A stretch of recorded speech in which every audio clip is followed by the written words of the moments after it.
YouTube, how's it going? Welcome back to the channel. Today, guys, we'll be talking about the 5 decks that you can use for the Legend Anthology event that will be coming up in a few hours now. I do apologize for the previous week where I haven't been uploading recently or religiously because there was the tournament was very important for me for last Sunday. Thank you so much for the guys or the people who actually made that event even worth doing so. Gary, Aldrin, from my co-casters, Gary, Aldrin, Vic, some other casters that I forgot their names, and also the players who actually played on that event. It's very knowledgeable for those people who are very good at playing Yu-Gi-Oh! Not only in Master Duel but also in real life. But anywho, back to the Legend Anthology event. We'll be talking about the 5 decks that you can use, starting off first and foremost with Sharks. So let's go with the deck profile.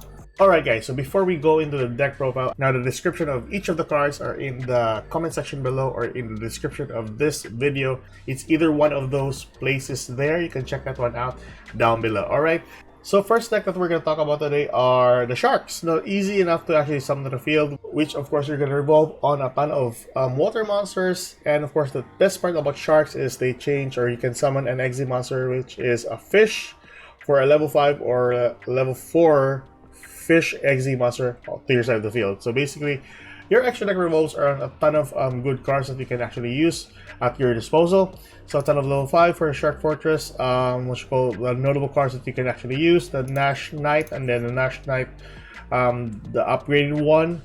What else? You can go for Gagaga Cowboy or even the number 101 Silent Honor Arc. If you want to go for an total beatdown, go for Dark Rebellion XZ Dragon.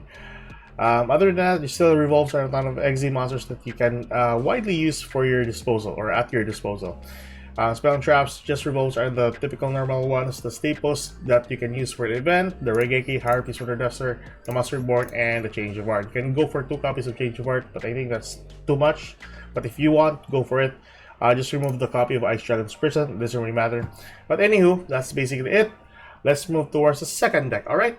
Second deck. Now, second deck, we're going to talk about Dark Magicians. Easy enough to actually summon to the field. There hasn't been targeted cards except for the Magician's Rod onto 2 copies, the Illusion of Chaos onto 2 copies.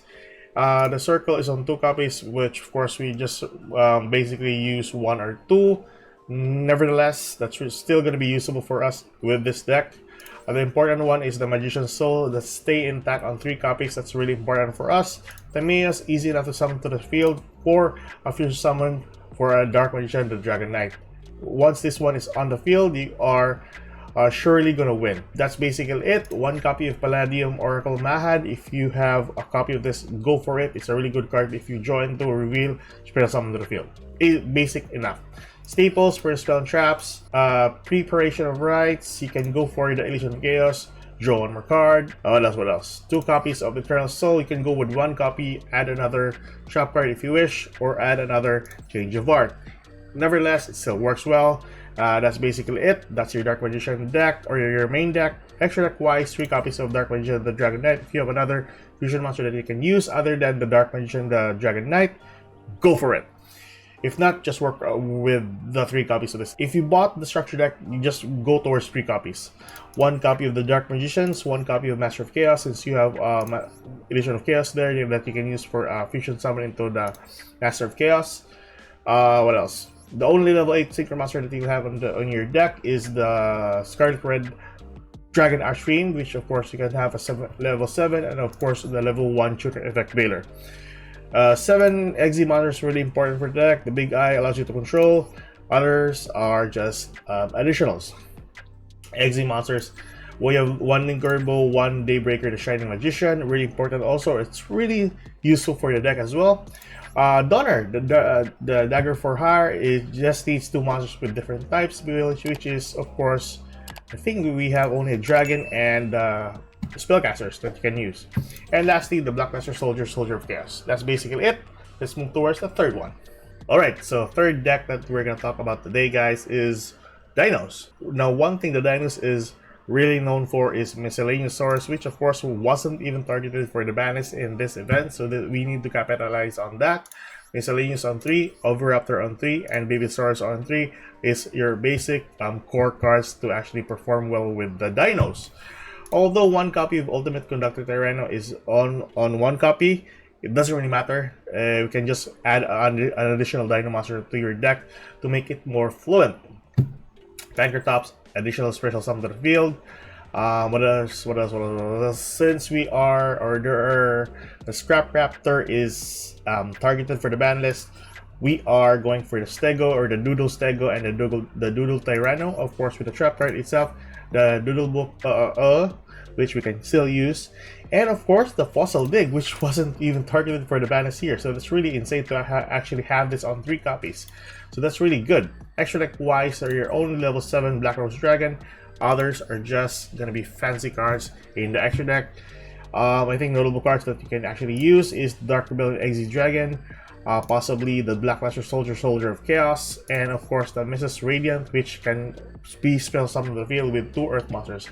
Notable ones, and of course your Pentastag, which is piercing damage.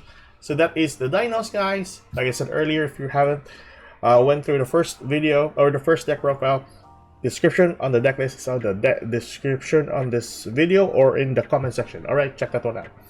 Let's go towards the 4th deck. Alright, so 4th deck we have here, guys, is Splendor Patrol. As you might know, Plunder Patrols hasn't been targeted for the ban list. Important ones here is the Blackbeard on 3 copies still hasn't been targeted for the ban list for this event. So we'll need to use this to our utmost advantage. What else?